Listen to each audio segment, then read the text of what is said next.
Okay. So good evening, everyone. How are we doing tonight? All right, good. Thank you all for coming to tonight's event.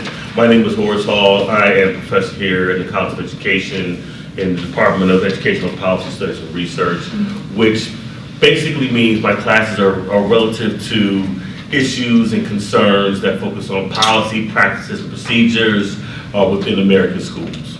In addition to that, I'm also the co-founder and co-director of a school-based mentoring program called REAL. REAL stands for Respect, Excellence, Attitude, and Leadership. We were out of Clemente for a couple of years as well. We did some work in Clemente. And since 2000, the program has engaged young folks by primarily using critical literacy and arts-based curriculum to get them to read their world, define their world, and to change their world as they see fit.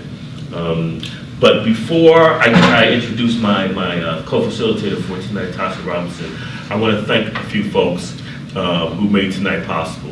One, obviously, is Tasha Robinson. So let's give it up.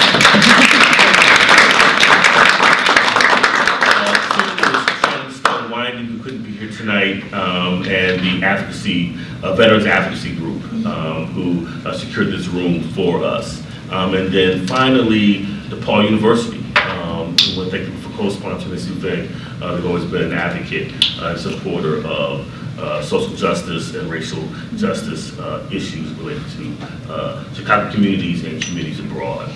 So with that, Tasha Robinson, as you read from the flyer, is a DePaul alum, a CPS educational leader, as well as an entrepreneur. But more than that, equal to that, of the last, I'll say 2 decades, 20 years? 20 years. 20 years, I think we know each other for 20 years. That's how you know you get old. 20 years, or more. So she has been an ally for young folks and families in communities, particularly struggling communities. And she is extremely passionate about their well-being, about their health, and about their futures. And one of the ways in which she definitely exacts this and chooses to address it is through the arts. And that is the theme for tonight's event. So without further ado, Tasha Robinson. So I began this workshop or this speaking series last year in November through the Harold Washington Library. They asked me to come up with a program. I said, Eureka, I have a great program. Let's talk about the arts and young people. So that went very well. It was virtual, unfortunately, and this year we were hoping to be in person, but the manager couldn't be available right now because she has to have surgery. So Dr. Hall is always my next of kin to call, and we were able to have it here at DePaul. I wanted to continue the series because what I noticed was that students and children lost 2 years or 3 years of arts education due to COVID. And with being an educator, talking with other people in my family, friends, we quickly realized that things were going to go right back to normal.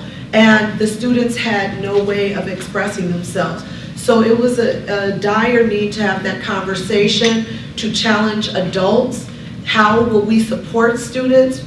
Social emotional learning is big in CPS, SEL. The state of Illinois has a set of learning standards. And so I've been doing a lot where I'm trying to figure out ways to embed SEL, embed the arts. I started, because of my great friend Jessica here, I started a dance company for young little people and also for people who've been dancing their whole lives so that they can continue their love of the arts. So this theme has been carrying on. When I met author William Taylor Jr., I started to see clearly how his life experience in his book correlated to the young people that we serve. And it dawned on me, talking to my wonderful friend Jess Mann here, that you know what? Your art form is writing. And because of your art form, you guys both worked through healing. We were having simultaneous conversations over the past few months, and it was the same exact theme. The both of them worked through healing from their young selves. Bill being 18, entering the Vietnam War in 1967, as you see here. This is 18-year-old Bill on the back cover. And then Jessica working towards her 19-year-old self and working towards healing to become the success that she is today. So that's why we're here, to continue this conversation, not just between the three of us here and the people who I have these conversations with. Miss Marlena Asher, who was the reason that I was able to even have this dialogue. She wanted me to meet her friend, that was it. And I said, no, this is bigger than you just telling your life story. So that's why we're here today. How this will go is that we will be talking about the art form of writing and healing. I'll be asking Bill first, followed by Jess Wins here, how they were as young people and how the young self helped them to facilitate bringing these arts and work to life. And that's why we're here. And then we will be able to open the floor up to discussion.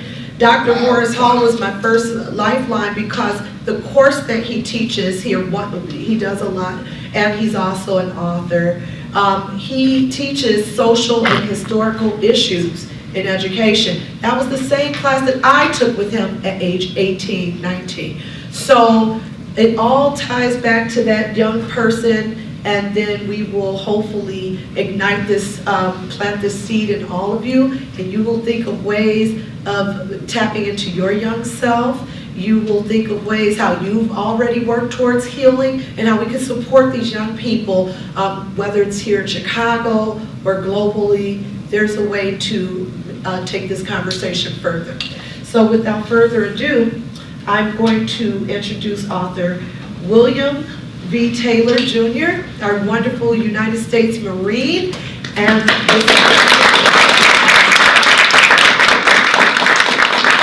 course today is Vietnam War Veterans Day, and I'm so proud to be able to speak with everybody, and I'm so glad you took a time out of your busy day to come here. And I really want to thank Tasha for putting this all together, and Dr. Hall.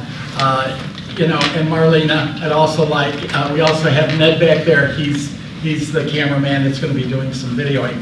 But I really do want to thank you for being here. So I was with the 1st Battalion, 3rd Marines.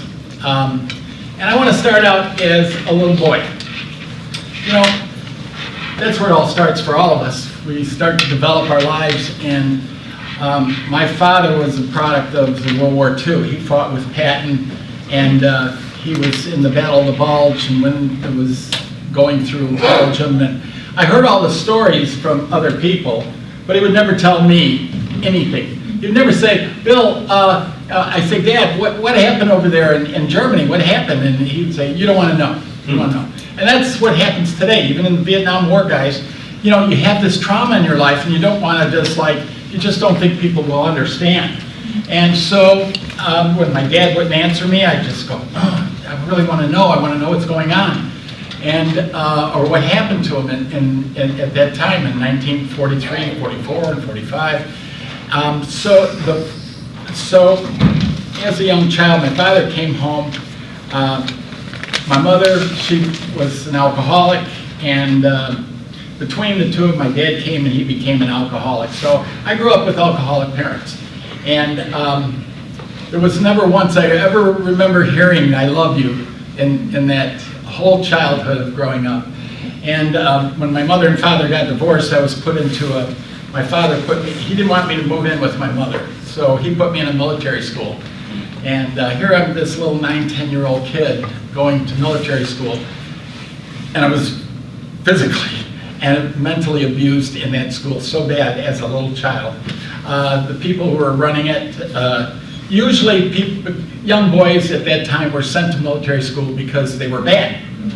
I was never a bad little boy, but you know, this guy would spank our bottoms with a piece of floor tile with holes in it.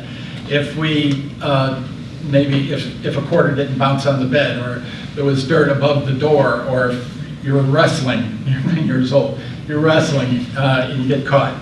So I had that trauma in my life, and as I grew up with this, this trauma, I became a high school student, and I had to figure out what I was going to do with my life.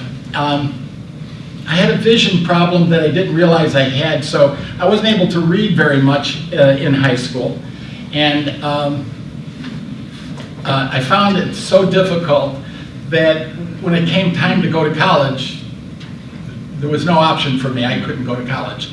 I just didn't have the grades. And so I had to decide what is it I want to do in life. That's what all of us do. And I thought, Marine Corps, they're the best. I want to be in the best. I want to be the best. So that's what I did. I joined the Marine Corps, but I did it with a stipulation that I wanted to be in aviation. I wanted to be a mechanic, fix helicopters or jets or something like that. And the Marine Corps has an air wing. And they said I got aviation. And then when I got out of boot camp, my orders were 0311, basic infantrymen, Westpac Ground Forces, Vietnam. So that's, Westpac is Western Pacific Ground Forces. I'm a basic soldier. So, I really, I went on end and I demanded to talk to the captain, and he said, sure, just show me proof. Well, the proof was in the paperwork that I brought with me to the Marine Corps, and they took the paperwork and threw it in the garbage. So I had nothing that said that I was going to be in aviation. So I just, sucked it up and said, okay, I guess I'm going to be an infantryman. And next thing you know, I'm on my way to Vietnam. So I didn't know that I was being attached to one of the most combat, we were in so much combat. I think we were on more operations than any Marine unit ever in Vietnam. And that's because we were the newest weapon to defeat the North Vietnamese and the Viet Cong. So I had to go through this rigorous training on Okinawa, the island of Okinawa, with the other men, and we were going to be a special landing force, helicopter assault. They called us Special Landing Force Alpha. And what we were going to be doing is, if anybody got any problems, any of the other units, we had a battalion of Marines, 1,000 Marines on ship. We'd just jump on helicopters and take off. And so that's what we ended up doing. And so when I decided to write this book, I had to figure out how I was going to write it. And I didn't know that there was going to be a great healing from writing it. And it took me 3.5 years to write it. And I've noticed that, the first time I started writing the stories, I started crying, and I'd cry hard. And I couldn't get back to the book for a while, and that's why it took me 3.5 years. I mean, you write the story and then you break down. So I go through that over and over and over again, but guess what? Now we got to edit everything. So then I had to start editing, and some stories I edited 100 times. And so when you learn writing, what I noticed is that while I was in the process of editing, I really cried hard the first time, and I really cried hard the second time as I edited. And I cried a little bit more the next time, I cried a little bit more the next time, and a little bit less the next time. Next thing you know, I'm editing and I'm not crying at all. Well, there's my healing. And that's when I really realized that this book is like a healing book for veterans and for myself. I mean, I'm getting reviews that these guys are saying, I cannot thank you enough for writing this. My brother was in Vietnam, and he was overrun, and he got stabbed in the stomach by a bayonet, and then he shot the guy, and he went into recovery and eventually came home, and he became an alcoholic. And I would ask him all the time, well, what happened? Tell me, I want to know. I want to know something, what happened with you. And he, no, you don't want to know, just like my dad. So he said, I finally, I read your book, and I cannot tell you how awesome it was for me to read your book, because there's a place in your book where you talk about being overrun. And after reading that story, I understood that I understand now why my brother couldn't talk about it. And he died 2 years ago. So I finally had a completion for that. And all kinds of people telling me about the completions in their lives, and I'm so touched by it. So one of the things that I want to mention is the healing part of the book. And it has helped me, it's helped others. I didn't know it was going to help other people, really. I mean, I'm just coming from the heart. And I think that's what comes through, is that when you write a book and you finally get it out, you get the story out. You get it out, and you got to tell the truth, because it's important to say it just the way it is. And when people read my book, they know it's the truth. It's just like when you read it, you can't make this stuff up. So that's basically. So it's been very healing for me. And as a child, I grew up with all these problems, and I was able to overcome all the problems, and partially because I was in the Marines. I mean, everything, after going through that experience, if you read the book, after going through that experience, everything else is a mere bag of shells. I lost my job. You weren't in Vietnam. And Bill, you have a clip you'd like to share. Oh yes, and that's one of the things I wanted to show. With this film that I'm showing you are the actual films of us taking off the USS Okinawa and the flight operations. So when you see us going off, you're going to know that we're going into battle. When you see the helicopters coming back, they're taking off the wounded. So I wanted you to be aware, and then how they handled the wounded. So I'd like to show that film for you right now. Thanks for bringing that up, Tasha.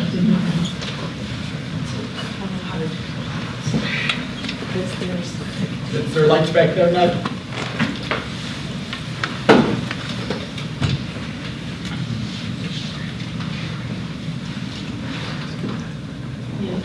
I think there's a light switch right up there in the corner for those front ones. There you go. Did you just send it to me, sir? Yeah. The link, what was it called again? Well, there were two links here I it sent you. It's the second one. I don't see it. Which one is it? Do you see it up there, Ned? Is it Ned? Oh, that's why I don't see it. I have Hall here instead of Ned. Thank you. There it is. Bill's video. And this is it. 336. This is the video. 3, what's your position and status?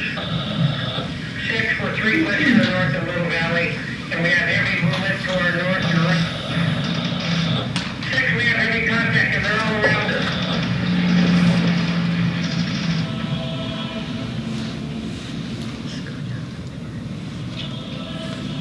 This Memorial Day, we invite you to take an experiential audiobook journey to honor the sacrifices of those who served in the Vietnam War.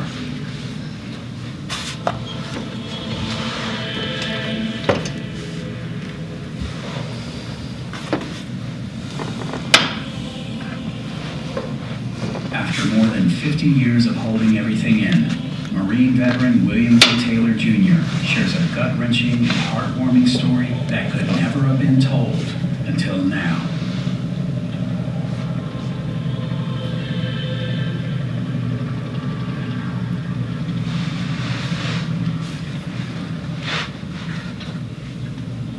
His #1 best-selling memoir has been hailed as one of the best and most important news stories ever written about the Vietnam War. On full automatic, surviving 13 months in Vietnam. More than any other story, it makes you feel what it really felt like to be there, to love and to lose. Now available on Audible, iTunes, and Amazon.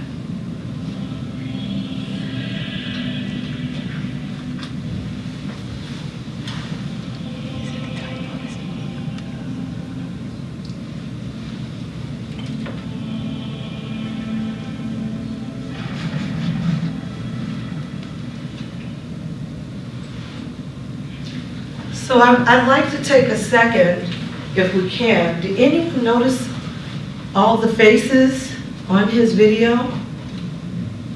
These are all 18-year-olds. Bill was their age 18 through 19 and made it out alive. His entire battalion was wiped out except for him and another person. And he made it, he survived 13 months and made it he back home and lived to tell this story. And the question was, Bill, why now? And he said, I have to get my story out there. This is where this conversation and why everyone is here today. You can put the lights for me. Because our young people in Chicago, I don't know if you guys are familiar with the term, but a few years ago, I want to say between, was it 2012, when were we working together at Harper? Yeah. Around 2012. Yeah. It got very tumultuous here in this Harper town. High School Harper in High School in Inglewood. Inglewood. And they were calling it Chirac, if you ever heard that term. Because they were saying there were more young people being murdered here than the total in the Iraq war. So they started calling it Chirac, Chicago. That blew up and people were rallying, don't call us that. It was It made national news. It became very global. Oprah was up at the school. Yeah, it became global. Oprah came, it was a big deal. In that year that we worked, we had 30 shootings and 8 murders in one school year. I felt like I went through PTSD. I didn't want to open an email because on a Sunday, getting an email, that we had an emergency meeting on Monday at 7 in the morning. I think about the kids that have to go to and fro. They're not fighting in battle, right? Like Bill did in Vietnam. They probably don't even have a concept of Vietnam, but they come with these traumas. They come with things that may trigger them. They come with so much, and it's business as usual.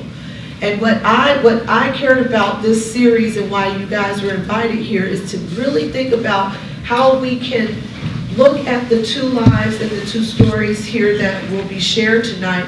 And we don't want kids waiting 30 years, nearly 60 years nearly, to start to find a way to process and work towards healing. And really it can be self-expression. So that was my question to both of them was, why now? And they both had the same similar answer. I said, why did you write something that came from your 18 or 19-year-old self? So think about that. Think about yourself at 18 and 19. I think I started with Dr. Hall at like 18 or 19, and I wasn't very pleasant. I wasn't a very pleasant teen. So imagine those kids that aren't pleasant, and they also are coming with all types of things that they're seeing. I want to point out, I had this conversation with some of my students throughout the past week or 2, because I was really excited about this event tonight. And they were like, wow, that's kind of because they saw me putting the poster together. And they were like, wow, yeah. I said, I'm sure you guys have some traumas. They said, yeah, we see stuff on Facebook. So things that we're not even thinking about as parents or as teachers, they're watching on Facebook Live, dead by people. They don't have to be in a bad neighborhood. Okay, a couple students shared with me, they saw somebody blow their head off with a 12 gauge on the internet or something. I said, do you understand that's not normal? And you watched that? And they said, yes. I will take a second to point out who's in the room here. We have students, we have educators, we have my wonderful BAM counselor. Can you wave? He just walked in. He's through the Youth Guidance Becoming a Man program, where he works with those high-risk students, and we have pull-out programs that, but we don't have enough. And we don't have these conversations enough to have an impact on current parents, workers, mentors, teachers, people who are writing just because they want their story to be told. I'm going to now let Jess talk about her book and introduce herself, to talk about the young person that was, who she's staying true to and making proud, I want to say. My dear friend. Yes, yes. Okay, awesome. Thank you. So Tosh, thank you so much for having me here. Bill, thank you for your service. Thank you. And your story is, just from hearing the little snippet that you gave us, absolutely amazing. And Dr. Hall, thank you for making this possible for us and this platform. So my name is Jess Wins, and it's funny that we're talking about 18, 19-year-old selves, because when I was 19, I was actually here at DePaul. So I was a student, I'm alum, Blue Demons. But my story, and in the book, I do begin at that age, which is interesting. My book, it's called Beneath the Skin. So I do begin at the age of 19 because there was a crucial moment that happened in my life, a turning point that I'll share more with you soon. But my story begins as a child, as a baby, right? As most of ours do when we come into the world. But as a child, I grew up in the north side of Chicago. I was born and raised in a 3-flat family building. My mom and I, she was a single mom, and I actually lived in the basement apartment of that building with my mom.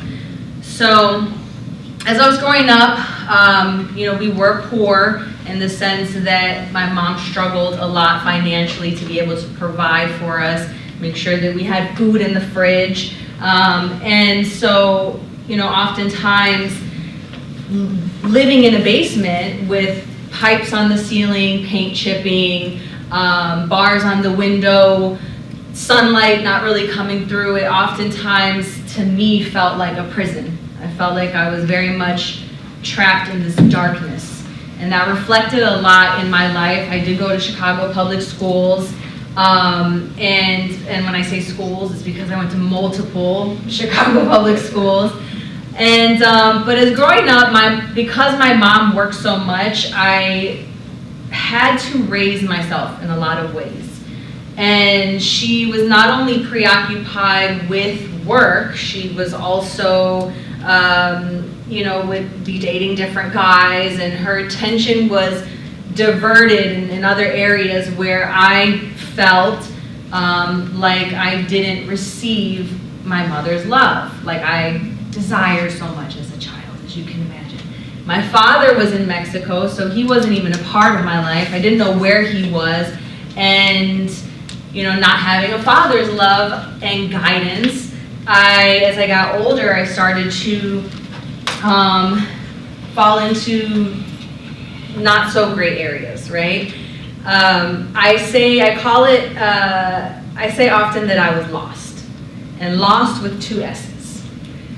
Lacking other support, sad and tempted.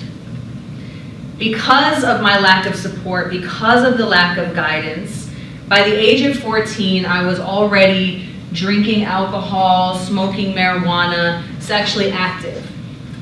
On weekends, I would leave the house and I would pretty much be gone all weekend, and no one really knew what I was doing or where I was, and I had full freedom to become involved in things that, like I said, not super glamorous. And it wasn't because it was fun, it was because I was lost. So fast forward, I began doing really poorly in school. I ended up failing a class, had to go to summer school, and eventually transferred to a different high school because I wasn't going to be able to stay at the high school that I was at. By the age of 17, I was pregnant not once, but twice. The second time, I was forced to have an abortion. For me, that was traumatizing. It wasn't what I wanted, but at the same time, I had a mother who was embarrassed and ashamed by what her daughter had done.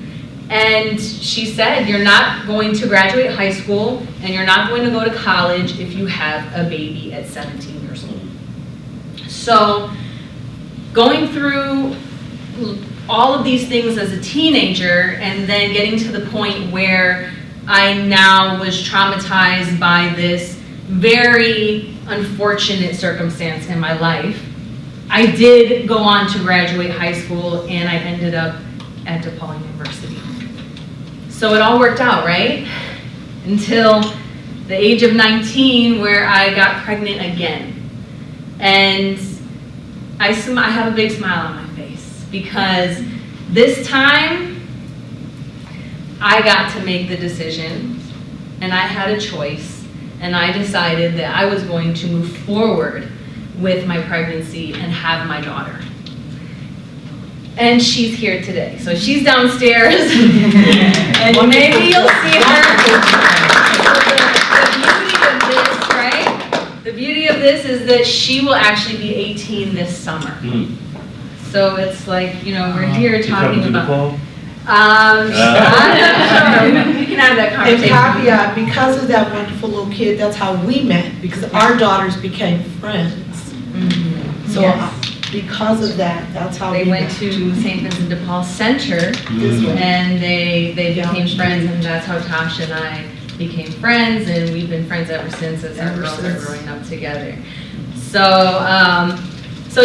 that was the big turning point that I was speaking to, and that's kind of where I start the story of my book. And the turning point was that when I got pregnant with my daughter, her father decided immediately that he was not going to be a part of her life.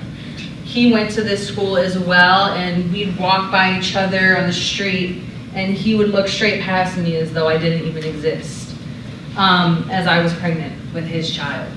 But it was one of those things where, I guess maybe having grown up with a single mom, I just felt like, you know what, everything's gonna be okay. I'm gonna be fine, I'm gonna do great, I'm gonna be a good mom. I took care of my cousins growing up, like I can do this, right? Naive, ignorant, for sure. But I, again, you know, moved forward powerfully with my pregnancy and had my daughter in August of 2005 or 2005. At that point, I guess I had a little hope.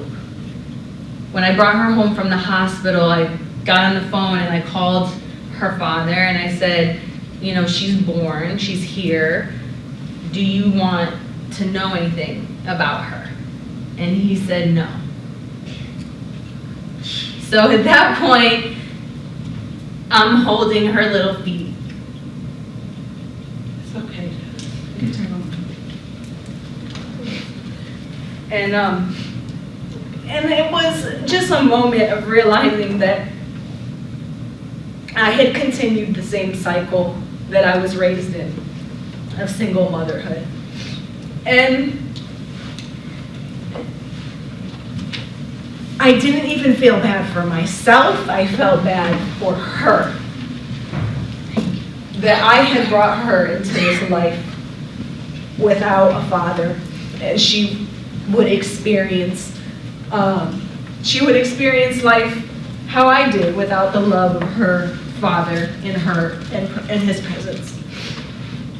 And I could have fallen into this victim stage, or this victim energy of woe is me, and this man doesn't want to be a part of her life, and I'm a single mom now. But the reality is that I created the experience too. I was 100% responsible for what I had created in my life. And with that responsibility and owning that responsibility, I own my power to create something new and different for myself and my daughter. Those circumstances and that situation did not define me, and it would not define me moving forward, despite the fact that family and peers of mine and people were telling me that I was not going to graduate from DePaul because I had a baby, or that I was going to end up on welfare or living in the projects because I had become a mom at a young age. And what did I do? I went on to graduate from DePaul University.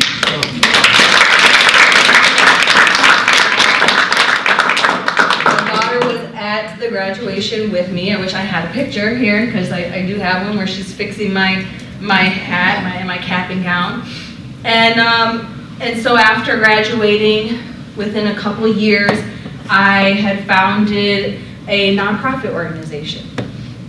Empowering Youth Through Travel was what I started to provide inner city youth from my old high school with overseas travel opportunities. Why did I do that? Because I had a thought to myself one day as I was pushing my daughter in her stroller, what would life have been like if I had seen more than just the streets of Chicago, just like you're talking about. If I had gotten out into the world and been able to travel and see something different, bigger than just my city, would I have made better, different decisions? I wouldn't know that. You can't go back in time, but now I could create that or help facilitate that for other youth. After EYTT, I went on to launch my current business, Ari Rose Body Care, which is a skin and body care brand, where we manufacture and produce a line of products.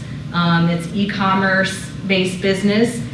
We were in stores here in Chicago before I moved to Kansas City, and I've been running that business now for the past 7 years, and it is also a vehicle for me to teach my children entrepreneurship, because that to me is one of the most important things for youth to understand, is how you can empower yourself to generate income and be able to provide for yourself and your family without relying on someone else to give you a paycheck. Not that there's anything wrong with that, but to be able to do that is a whole another realm of possibility.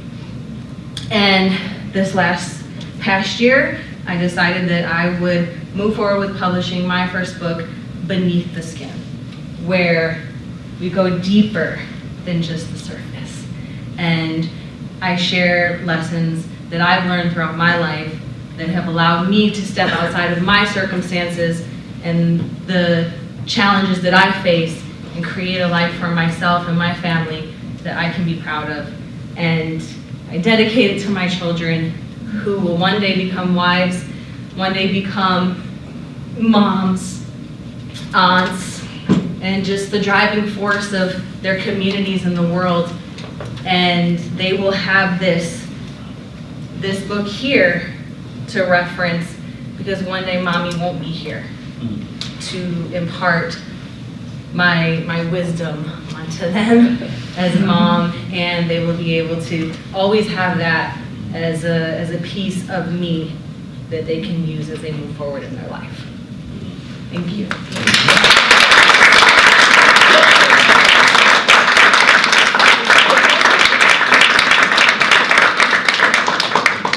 So I'm older than her. So I often pull that card like, I'm your bigger, since I'm older than you. You listen to me.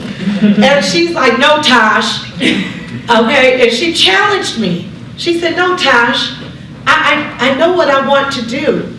And she had this idea going back to her nonprofit. That was her first venture. I don't want her to skate over that. That's another reason why I thought that this was perfect. It was empowering youth through travel.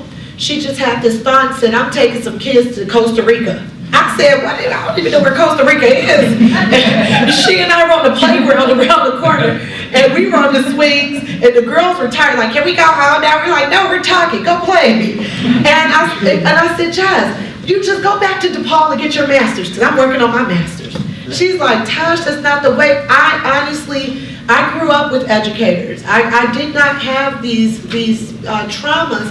And then I was taught, you go to school, you get your good job, you live a decent life, no muss, no fuss. My mother did not encourage me like Beyonce's mother did to be famous.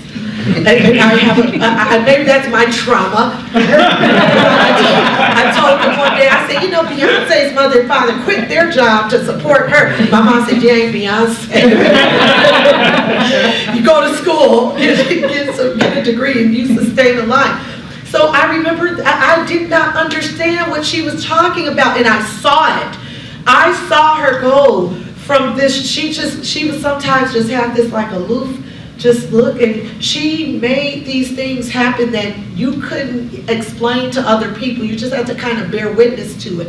And then she moved to Costa Rica, and I was upset. I'm like, no. And she left. And then, so this is our first time seeing each other in like 8 years. We talk every day. We talk every day. But we not lost a beat with that. But this is our first time seeing each other since then. And she started Ari Rose. She's like, girl, I'm vegan. I'm raising my children vegan. She's one of the best mothers that I know. Her daughters are amazing kids. They help her with her company. They pack her, or they take her orders. They're little entrepreneurs. She was able to work through her healing. She encouraged me to start my dance company. I'm like, I'm not no entrepreneur, I'm a teacher, girl. She's like, Tasha, you can do it. And she helped me literally all of 2021, every day. We were talking, and no one saw the light until now. They see the light now.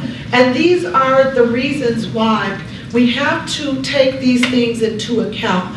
We have to have thought partners to help us say, you know what, I was thinking about something, and yes, I may or may not know how to do this, or I'm limited, but some people aren't even there because they're blocked by the things that they've gone through. Like Bill said, he told me in a conversation, he said, Tash, I didn't grow up with much of anything, and I don't have a college degree, and here I am, I have a book.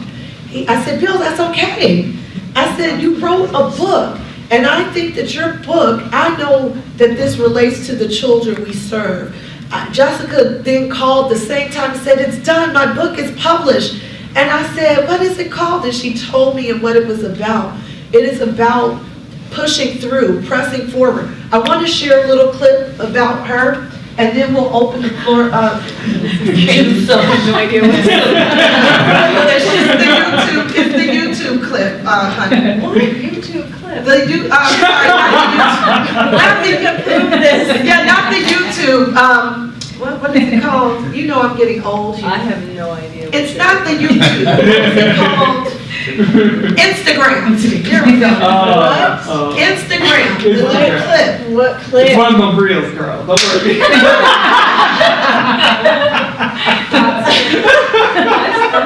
I'm still unsure. That's all right. Don't worry. I just want people to hear this. Oh, this is not the How best. do I make things go up? Dr. Hall, can you help me?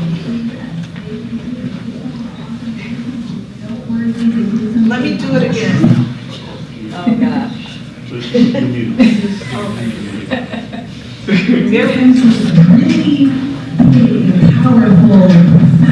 I'm going to try it one more time. Okay, all right. I'm so sorry. Oops, I did that wrong. Instagram doesn't want us to play Not today's meant to app. be. You guys got to bear with me. I'm off the cuff here. Okay? Right. I don't know how to do this. The Chicago Don't say your password out loud. You're right, it's good. That's my department. Oh, that ain't it. I really don't know if I can, well, you know, oh man, I went in there and now it's, did something. I don't know how to get it. Darn it. It blocked me. Oh, well,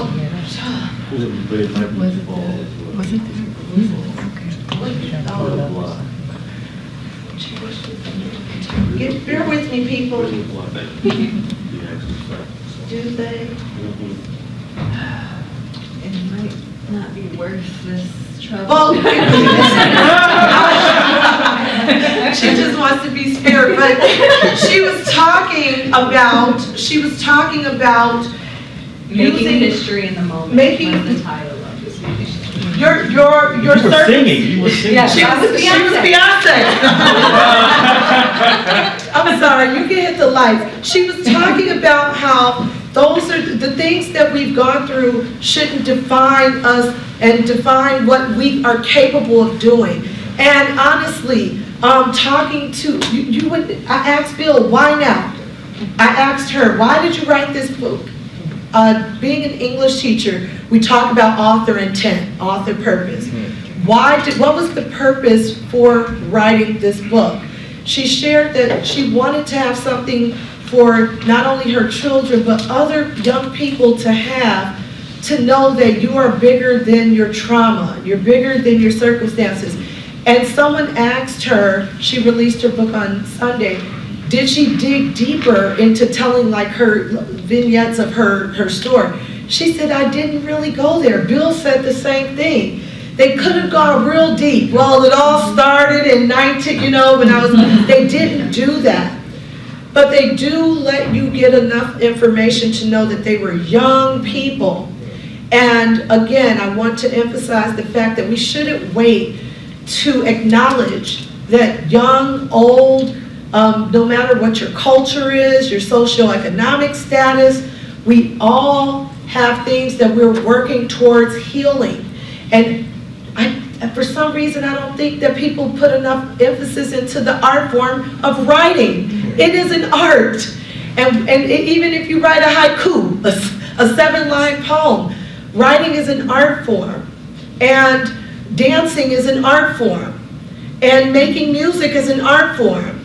We're in a school right now, they don't have a band. Many schools don't have bands. They don't have a choir. My daughter's choir at Lincoln Park High School came to my school at Clemente to perform because I want the kids to heal through the arts. They said this was beautiful. I want Dr. Hall to get these young people in his class. He teaches undergraduate and graduate education courses here at DePaul. And when he meets the future teachers, like my student here, who's from Clemente, she's a 10th grader.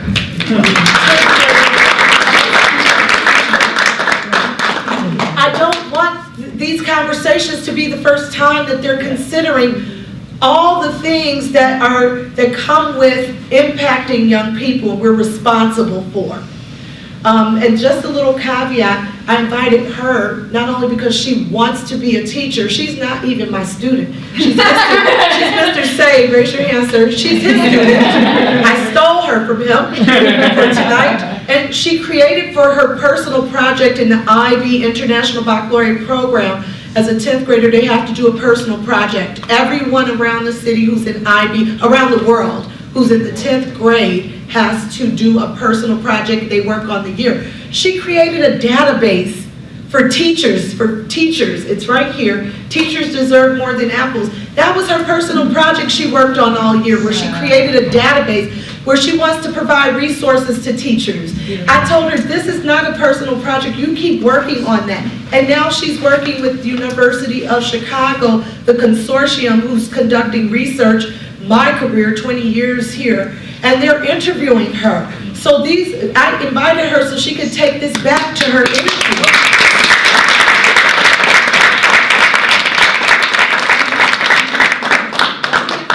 A second to tell her experience real quick and what she's worked on. And then we'll do the question and Yeah, hello. answer. Good evening, everyone. My name is Carolina Carchi. I'm just 16 years old. And for my personal project in an IB school, which is an incredible school in my opinion, I actually programmed a website using HTML, CSS, and JavaScript. And essentially, the essence of this website is to provide resources for teachers for not just their mental health, but also in ways that they can develop those emotional characteristics. Because the same way students were affected by the pandemic, also our teachers were affected by the pandemic, and we're is the effect on how education itself is deteriorating by the lack of structure teachers have in their classes. I had like a bad experience growing up with certain teachers. So I mean, for those that don't know, so growing up I had acute lymphoblastic leukemia, so I had like a hybrid learning environment where like half of the time I was in the hospital and then half of the time I was in school, and I was put in a gifted program because like I'm not sure what my IQ was, but we were talking about that. The thing is, like, this gifted bilingual program was meant for smart students, but the way they treated these supposedly smart students was more as like, oh, you're now a cog in the machine, you're meant for greatness. And instead of like showing these emotional characteristics, instead of being like, hey buddy, so this is what you're supposed to do today, they're just like, here's the assignments, here's the due date, here are the tests, do it all by such deadline. And where is the development of humanity in there? None of it is there. And I think that is an important thing we have to look at education right now. We have to change our mindset into saying, like, these aren't the future employees of the next corporation. These are the next future leaders, writers, artists in the world. These are the next human beings that are going to be here tomorrow, instead of like, oh, that's a new McDonald's employee for, my order next day. And so my project was serving, like, how can these teachers develop these types of characteristics and fake it until they make it, because everyone here is an actor at some point, and me as a drama student as well, I take these characteristics and I put them in the class when I tutor, or when I'm a teacher assistant in Mr. Say's class. And well, I mean, I like to be a teacher to make a difference, and I think, who knows how far I'll go in life, but hopefully I can be in a position where I can make a difference in CPS. And one of my biggest goals is to make a prerequisite class for seniors on how to be a parent, so that if they have the idea in being a parent, they at least know not to hit their children. They at least know that there's a certain voice or tone that you must speak to a child, and not actually traumatize them. Because I think the root of this problem goes back to the way a parent is with a child. And I want to thank a lot to my mother, who was the first teacher I ever had.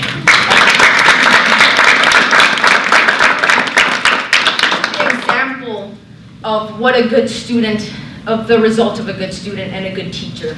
She was the first teacher that I ever had in my life, because I was always on that hybrid learning during my chemotherapy. And so the way she nurtured me goes to show that the best form of education comes from the house. It starts at home.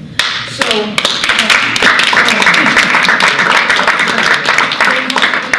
my biggest goal would be to bring a prerequisite class for all seniors, so that they know what to do once they have a child, so that they won't neglect them, so that we don't repeat the same cycle and the same trauma over and over again, the same story but just a different name. So I leave that with you guys. You can take the QR code, which will lead to the website that I created, but if you have more questions for me, I'll be here. But thank you very much.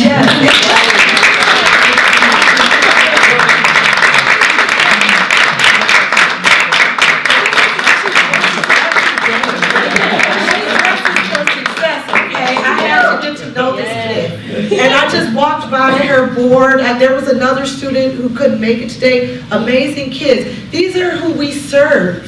So we have, as much as people think of all these bad things, we have amazing kids. In CPS schools. We are products of CPS. Chicago, Bill was born and raised on the South Side. We are Chicagoans.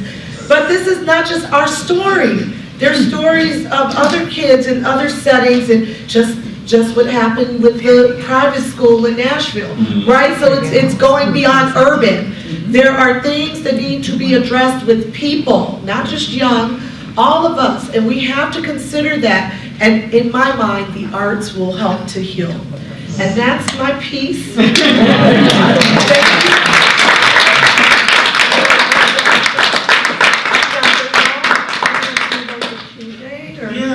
I think we should open it up for the sake of time. Yeah. And wait, real quick, Dr. Hall, after I graduated, I saw him at the job I was working in, that traumatic school system in Inglewood. He was coming to my job because he started a mentoring program to mentor at-risk youth at Harper High School. He was walking past, he said, I know that voice. And it was me. I said, wait a minute, Dr. Hall. And then we've been together ever since, dominating wonderful conversations. That's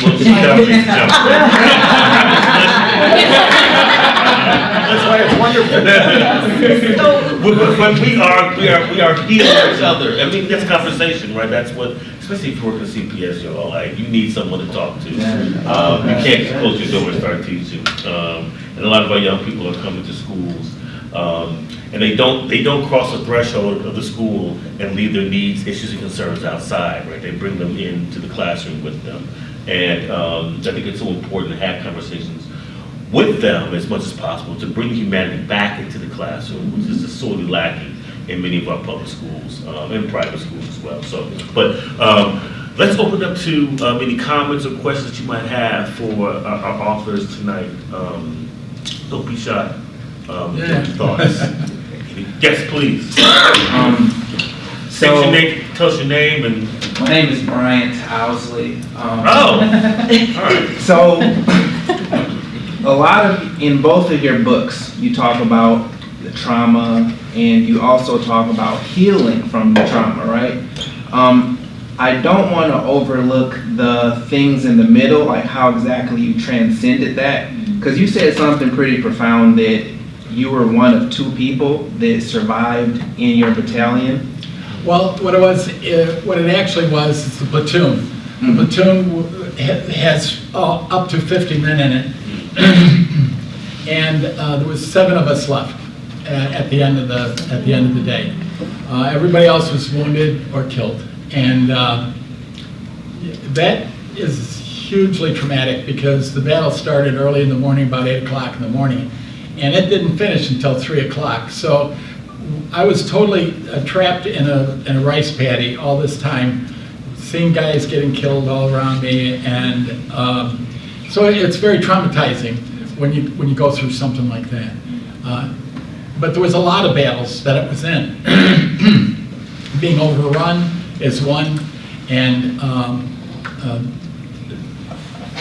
bad leadership put us into. We were sweeping up to the DMZ in the middle of the night. Can you even imagine? We'd never taken an exercise in the middle of the night to sneak up to the north. And so we got completely surrounded by hundreds of North Vietnamese. And it was only my platoon. So they called the rest of the company, Charlie Company, to come and help us.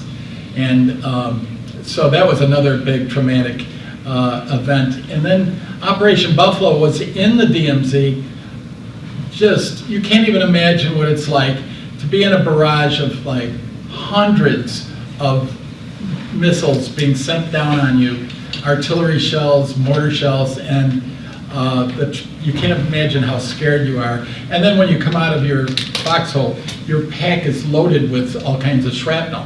So, it's like that kind of trauma that just stays with you the rest of your life. It's like being in a car accident over and over and over, where people are killed and everything. So, Bill, tell them what you said about what you wanted to do if you said that you make it out alive, because I love this. This is powerful. So what I said I was going to do, as soon as I got off the airplane and I touched the ground in the United States, I was going to on my hands and knees and kiss the ground and thank the Lord that I was back to the United States. Because out there, people here in Chicago or the United States, they don't get it unless you've gone out of the United States and you've seen other people. In Vietnam, they're living in huts. They're grass huts. And they're still living that way. The mountain yards are still out there. Yeah, the cities are now growing, but yeah, that's, yeah. Follow up, yeah. Yeah, so to make my question a little bit clearer. 7 out of 50, that's 14%. So to borrow the language from Jessica Wins, I need you to be 100% responsible and know that you made it here, not by happenstance, but by certain qualities or ways that you existed when you were in the war. Yep. So what exactly makes you unique from the other ones that didn't make it? What got you through? So, We talked about that. Yeah. So, I did. So what happened was when I first went to Vietnam, I was naive. I didn't know what I was doing. And then you become educated on how to survive. And that's exactly what I was doing, was learning all these little tricks to survive. One of them is the second you hear anything, bang, you're on the ground, bang, Well, you know, if they're aiming at you and someone started that first shot, you're already moving into the ground, and these other guys are just maybe not as fast.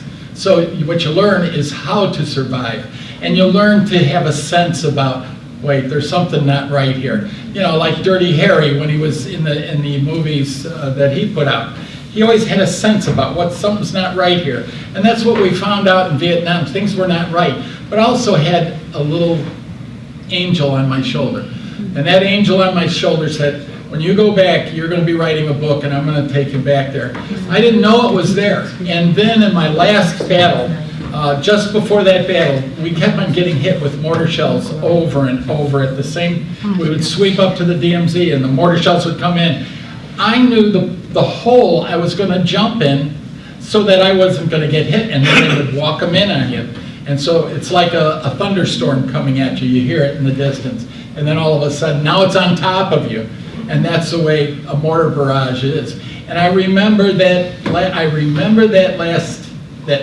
last time I jumped in the hole in the mortar rounds, I was screaming. Here's this 19-year-old boy screaming out loud, God, help me, I'm going to die, I know it. I saw the mortar shell come out of the tube, and because you could hear the bloops going, bloop, bloop. And I said to myself, I'm going to die. And I was screaming to God, please help me. I was screaming, and as soon as I screamed to God, they stopped. Wow. And it was almost like, God said, okay, I hear you, and you're going to make it. And I got to tell you, I always believe in God. I always believed in Him. But I always had that little bit of doubt. I always had that little bit.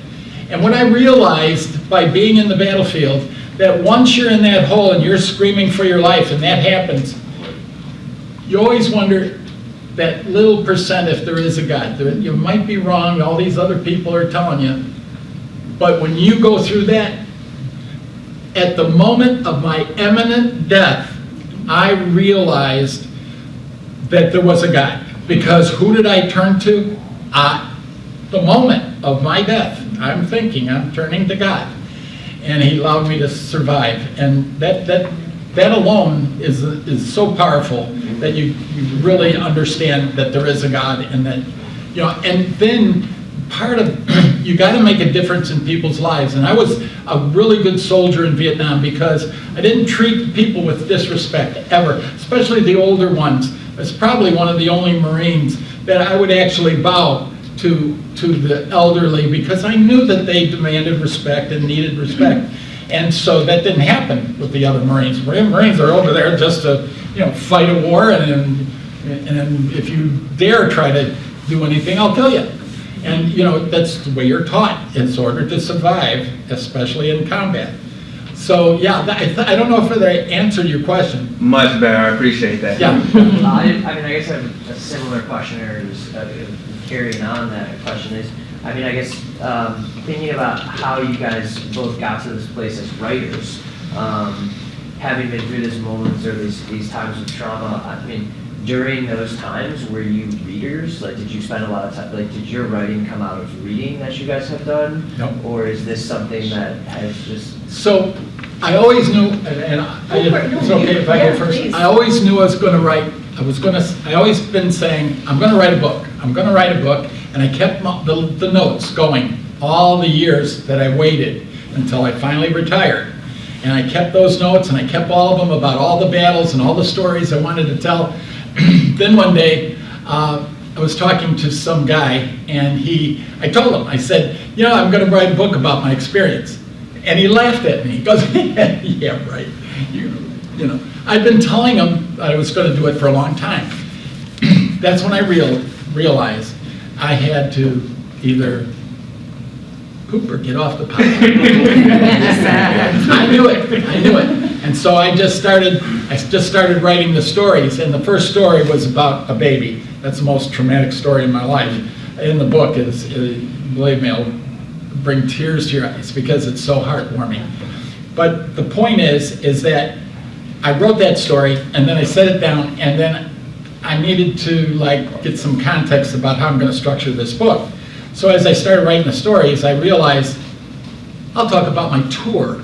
So I'll start in the beginning, and then I'll put it in the end. So I put the baby here, and I put all these different stories, all different places. They may not be perfect, right where they're at, but I spread it out in such a way, and you can see this Marine starting out just like I wanted to do. I needed to get the story out of me. I needed to say, this is what we went through, and this is the trauma. Most of the guys can't do this. I don't know how I got the courage to do it. I really don't, but there was a lot of pain and suffering involved. What about you?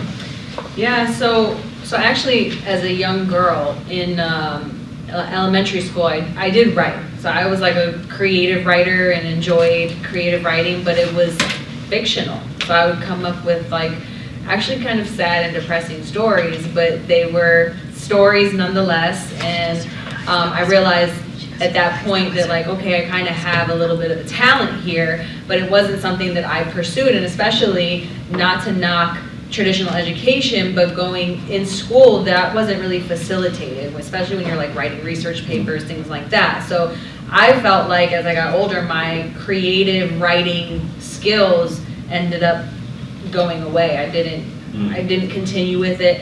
And then I was a reader, an avid reader of, especially when I went to DePaul, a lot of personal development, like Eckhart Tolle, and I loved Oprah.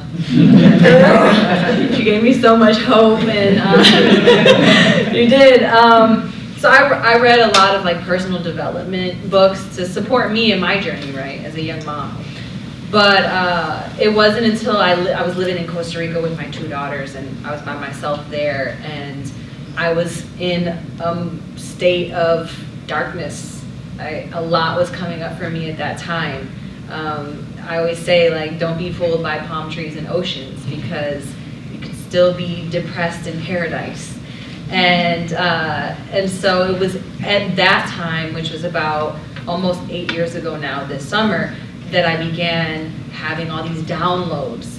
And I just in the middle of the night picked up my phone and started writing notes, and kept going, and then I got onto my laptop and started writing.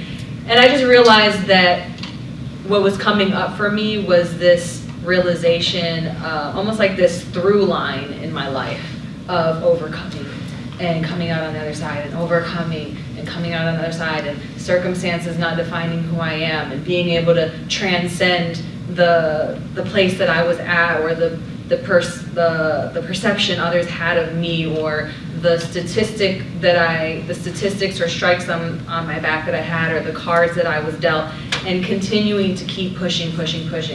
So for me, that's what it was. And then I wrote the book at that time, at least the manuscript for it, and then I didn't publish it for 7 years. So I want to point this out. These are conversations that we have all the time. I mean, I could call her at 3 in the morning, we're talking till, and I gotta get ready for work at 6, like, girl, I gotta go. And Dr. Hall, I could call him, I could call Bill. These are people that I could call, they pick up the phone, and the question is similar to Mr. Say and Brian's question. And it sounds on the surface like it's a desire to survive. And then one day, Bill and I, we were up here meeting at the library, and I said, you know what, I realized it's a desire to live. That's to answer your question. It wasn't about, you said what made them different? Their stories are different and potent and applicable and similar, even though it does not seem so, because they both had a desire to live. She had a desire to live differently. He had a desire to live because he knew that he would have to tell the story, and it would help. And other people can live as well. And that's what I get out of these wonderful folks. So my question, and I don't think there's an answer to it, but I'd love to hear your thoughts as a panel. Thank you both for sharing your stories with us, and appreciate it. You both have gone through this journey of healing from your own trauma through art, specifically through writing. Tasha talked about through dance. How do we as teachers, as parents, as human beings, help people on that journey without forcing it? Because something I struggle with as a teacher, and even with myself, is as a young person going through my own trauma, when people are like, oh, you want to write about that? You want to tell me about that? The answer was no, at young. Right. But I don't want my students or myself to wait until I'm 70 to decide I'm ready for that. So how do we help each other on that journey without it? I would love to answer that just from being, and yes, in the back too. I'm sorry. You want to answer that? Because from a parent, as a parent of 18, 9, and 4, but also for myself, and this is just my thoughts. I believe that trauma and pain is what we need for evolution as humans in this human experience. Without that, we live in this world of duality, right? And polarization. So I do believe that it is supportive for us in our growth. It's whether what we use the pain, how we transmute the pain is up to us, right? So pain can be your power. You just have to be able to understand that none of us are free of the pain. Everyone goes through something in their lives that is traumatic or sad, depressing, difficult, challenging. Doesn't matter what your race, ethnicity, gender identity is, we all go through something. So the transmutation of the pain is a process. It's like an alchemization where you can then take that and create what you choose. Now, maybe they don't want to talk about it. Maybe they don't want to write about it. Maybe they want to take the pain and make a painting. Maybe they want to take the pain and create poetry. Maybe they want to take the pain and scream and yell and just get it out. Like and that's moving the energy. Because what happens is that pain can depress you, literally. It depresses you, your vibration, your spirit, and that lowers you to a place where you don't want to move. You don't want to express. And so that means that energy is trapped. And that's the trauma that gets stuck inside of us that just festers and continues to manifest, and it's like creates a beast, right? So I'm a big fan of moving the energy, getting the energy out and expressing it in some way, shape, or form so that it's not suppressing us. So Ms. Kittle, I'll answer it too. It's simply what we're doing here. Everyone has a story. So you don't have to say, hey kids, let's press through your pain and trauma. I know you have it, let's write. You just get a chance to let people tell their stories. You'd be surprised how many students have come up to me right after class and told me, I'm from Mexico, I'm here, I'm there. And, oh, yes. I'm sorry. I'm Tasha's aunt. That's my auntie. She knows me, so she's like, be quiet, lady. Because I know if any of you have talked to Tasha, you're going to talk to Tasha. She's going to talk to you. Go ahead, auntie, sorry. Ramona Banks, educator extraordinaire. Go ahead. Okay, so anyhow, I am Tasha's aunt, mother, whatever. I watched her grow up, so I know what you've gone through if she's talking to you. Tasha. Okay, but I'm a recent retiree, 40 years Chicago Public Schools. I have the pleasure and honor of working with my best friend and sister, Tasha's mom, at the same school, and we taught the same subject. She retired before me, but then she came back and subbed, so I always had a support system. And I'm listening to both of you, and your story, metaphorically, is my story and every Chicago public school teacher's story. The battle scars, the fear, why am I doing this, the attacks. I don't know how to get students to do anything, except that they have to see you as being fully human. If you don't walk into that classroom and you're not fully human, as the young lady said, they sense it and they shut down. They have to sometimes sense or feel your fear, your frustration, your anger, your doubts. During the pandemic, Okay, so during the pandemic, we lost a lot of, our students lost a lot of parents. And I remember this one girl, she's 18, she lost her mom. Are you okay? She said, I'm okay. Little did I know that a few months later, I would lose my mom. And I told my students, and I'm okay. And then she said, Miss Banks, meet me in Google Classroom. Okay. And I met her in Google Classroom, and she said, are you okay? I'm like, yeah.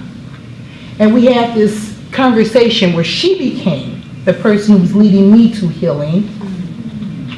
And I had to say, she's 18. I'm not telling my age, none of your business. Okay? She's 18, and she's getting through this. She's getting through this. And she's telling me, you can do this. And I'm saying, I had my mom for, well, what the heck, 60 plus years. She's 18, and she's doing something, and she's handling something in her own way better than I was handling it. So we get back to school, and I don't know, CPS has got this, okay, don't get me wrong, the kids are traumatized, and you gotta be sensitive, and blah, blah, blah, and the kids are all over the place. Right. They're swinging from chandeliers, they're doing everything, right? And I'm not good with this social emotional stuff. I am, but I'm not. So I'm trying my best. And then one day, I just walked in, I said, you know what, I can't do it. Guess what, guys? I was in the same pandemic that you were in. You were stuck in your house. I was stuck in the house with my husband too. Which, okay, don't get me wrong, love the guy and everything, but you know, before the pandemic, you said good morning and you took off and you went in different directions. We're in the house together. I'm in the same pandemic. Okay, so things were a little nutty for you, a little nutty for me. But I can't do this because some of what you're doing is not the pandemic. Some of it is, hey, they told us we can be ourselves. Stop it. We're going to get through this. We're going to work through it. But not me, not the one. And guess what? I opened up, class got better, didn't get perfect. I retired, still not perfect. I go back to the school, still not perfect. But I'm human, and they're human. And your story is about not just living and surviving, but thriving. Thank you.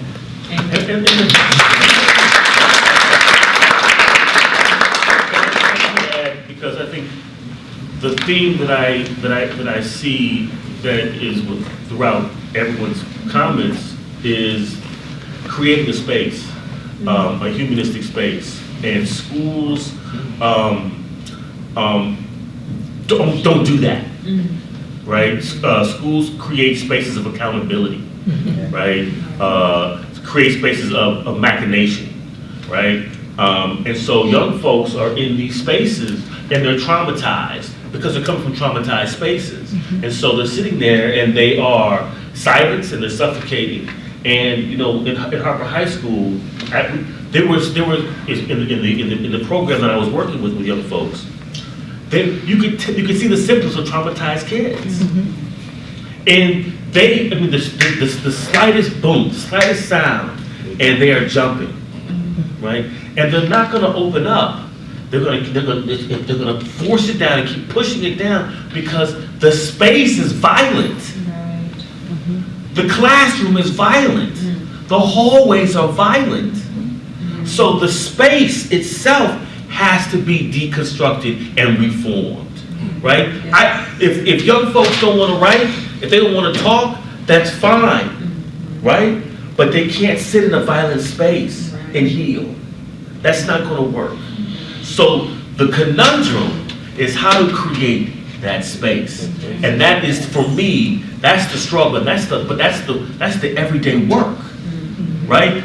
It may not be perfect, like you said, but we have to move in that direction, right? Because to keep that space stifling and suffocating and inhuman, they'll never see each other and themselves as fully human, as multidimensional, right? So how social media plays into 100%. I mean, you know, Tasha mentions, you know, young folks watching folks get killed, right? But unpacking that, but creating that space. And so in the program that I did, look, there has to be a moment in the day where young folks can come and be safe, which is physically, psychically, spiritually safe, right? And that gives them a chance to heal, at least for that moment, because otherwise they're not getting it, period, right? No, sir. Well, to answer your question, so what I've discovered is that by my tour in Vietnam, one thing I did realize is that moment I discussed with you about God and everything, what I realized is at the moment of your death, you don't care about anything other than the fact that you want to survive and you want to be alive. And I came out of the experience realizing the only thing that really counts in life is making a difference in others' lives. That's my goal in my life, is to make a difference in other people's lives. Well, how do I do that with people that don't want to listen, or they're going to argue with you? Here's what I found, is that when you're giving the information to these individuals and you're saying this is going to help you, if you just write it down or the way that you want to present it, what you'll find out is a whole bunch of them are going to laugh at you and walk out the door. But someone's going to come up to you and say, that really makes sense to me. That really, and so by touching one soul out there, you made a difference. And that's what I take from your question, is I think that's really an honorable thing to be able to do. And that's what you really want to do, is help people. And So that will conclude our wonderful conversation, but this conversation will not end. We will all go on with these seeds that have been planted, hopefully keep thinking about it, hopefully keep trying to aim at things through all of our work. We all walk different lives here, but I think we have the same heart.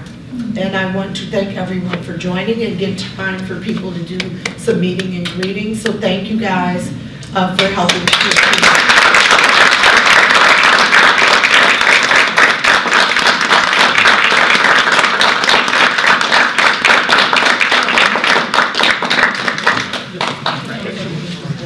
I don't want to lose this one, that's for sure.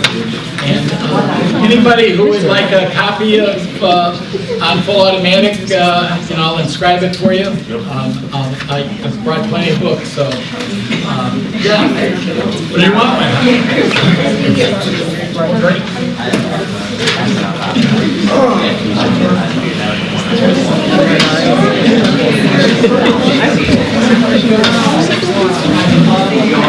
We have that program at Fair. Yeah, you coming in? Yeah, we have that. You know Mr. Hill? Hill is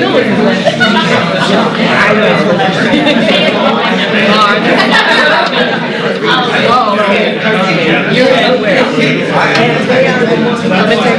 You were at